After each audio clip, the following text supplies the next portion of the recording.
Good morning, I'm Taylor Wilson, and today is Wednesday, February 21st, 2024. This is The Excerpt. Today, what's next for the Israel-Hamas war after the U.S. vetoes a ceasefire resolution? Plus, the Supreme Court declines to take on a school diversity case, and charges have been made in the wake of the Kansas City shooting. The U.S. yesterday vetoed an Arab-backed UN resolution demanding an immediate ceasefire in the Israel-Hamas war. The 13-1 Security Council vote further isolates the U.S. on Israel's side in a conflict that continues to stir up global outrage. For its part, Britain abstained from the vote. The U.S. has already vetoed two similar resolutions. U.S. Ambassador to the UN, Linda Thomas-Greenfield, called the vote, quote, wishful thinking and irresponsible, unquote.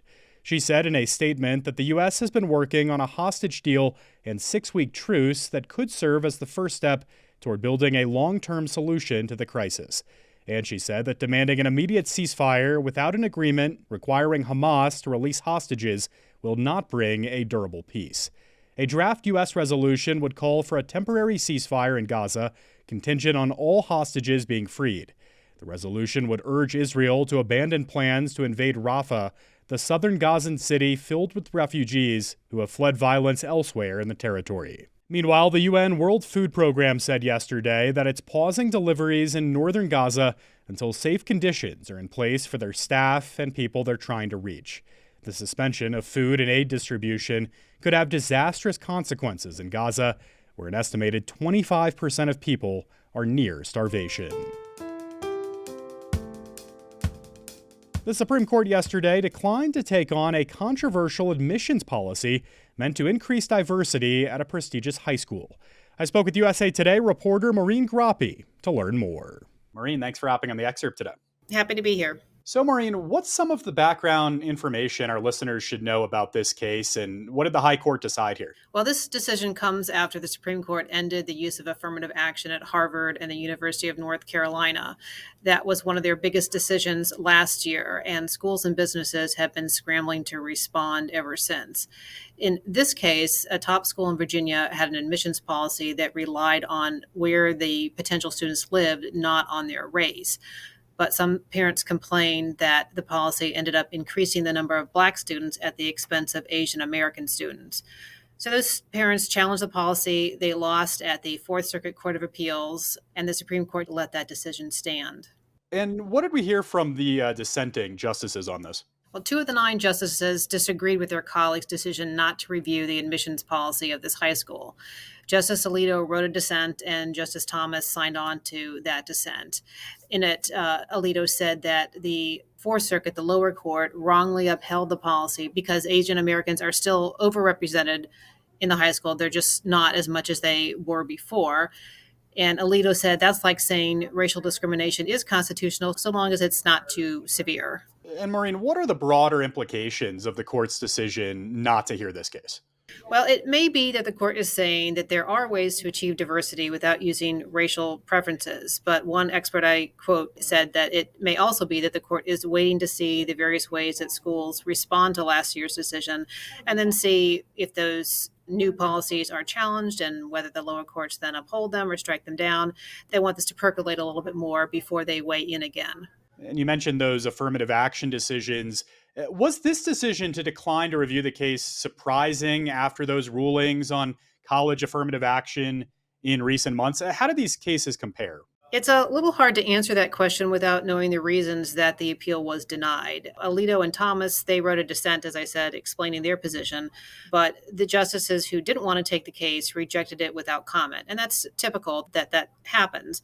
It's usually just the dissenters that speak up, but it leaves us without knowing why the justices didn't want to review this admissions process. And going forward, Maureen, what's next for the court when looking at similar cases that deal with diversity in education? Well, this won't be the last case like this that will come before the court, either from a school or in another area, a business. So we're just going to have to stay tuned and see what happens next. All right, Maureen Groppe, great insight as always. Thanks so much. Thank you. 2 men have been charged with murder and other crimes in connection with a shooting at the Kansas City Chiefs Super Bowl victory parade last week. The gun violence left 1 person dead and 22 injured. Dominic M. Miller and Lindell Mays each face charges, including second-degree murder, 2 counts of armed criminal action, and unlawful use of a weapon. They're each being held on $1 million bond, according to the Jackson County Prosecutor's Office. The shooting broke out as more than 1 million people gathered in front of Kansas City's Union Station to celebrate the Chiefs' win. People ranging in age from 8 to 47 suffered gunshot wounds, and Lisa Lopez Galvan, a mother of 2, was killed. Police said Miller's firearm was the weapon that fatally struck her. Alabama's Supreme Court has ruled that frozen embryos are children. I spoke with USA Today national correspondent Trevor Hughes for more on the decision and what it might mean for the future of in vitro fertilization. Hello, Trevor. Hey, how's it going? Good. Thanks for hopping back on the Excerpt today. So, Trevor, let's just start here. What did this Alabama court decide? This court ruling basically says that embryos created in the IVF process have the same legal rights as a child, which they have been somewhat of a gray area for many, many years because this has never been pushed before in exactly this way. But Alabama has some very specific laws about personhood, and the judges made a very specific finding that embryos are essentially children in a different form. And Trevor, what might this functionally mean for the IVF community, not just in Alabama, but potentially around the country? When you do IVF, oftentimes many different embryos are created. Some are implanted, some are stored and frozen. And so what this decision does is it raises a whole bunch of questions about IVF, the process by which it happens, and the embryos themselves. There are maybe as many as 1 million frozen embryos stored in this country. Are those suddenly going to be treated legally as children? Do they have a right to be born and raised up, to be brought to life?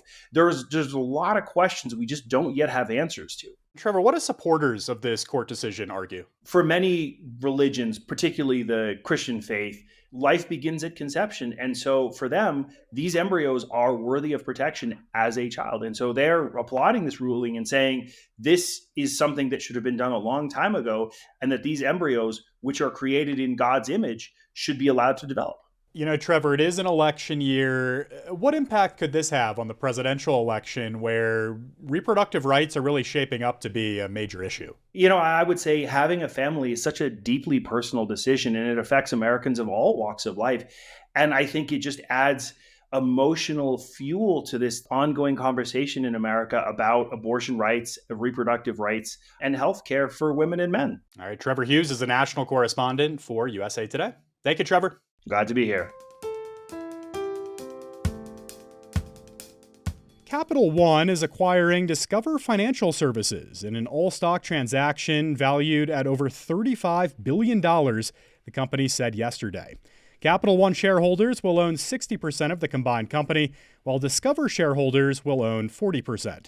The deal could mean perks for customers, including better service, luxury airport lounges, and more. The acquisition gives Capital One access to Discover's high credit quality customers and its network of payment processing services, an area dominated by Visa and MasterCard. With more premium customers, experts say Capital One will need to compete on perks. That might also include Capital One considering adopting Discover's offer of doubling cardholders' cash back or miles at the end of their first year. You can read more with a link in today's show notes. Be sure to stay tuned to the Excerpt later today when my colleague Dana Taylor will be joined by USA Today national music writer Melissa Ruggieri to discuss whether Beyoncé can convince country music that she belongs. Check out the episode right here on this feed, beginning at 4 p.m. Eastern Time. Thanks for listening to the Excerpt. You can get the podcast wherever you get your pods, and if you're on a smart speaker, just ask for the Excerpt. I'm Taylor Wilson, back tomorrow with more of the Excerpt from USA Today.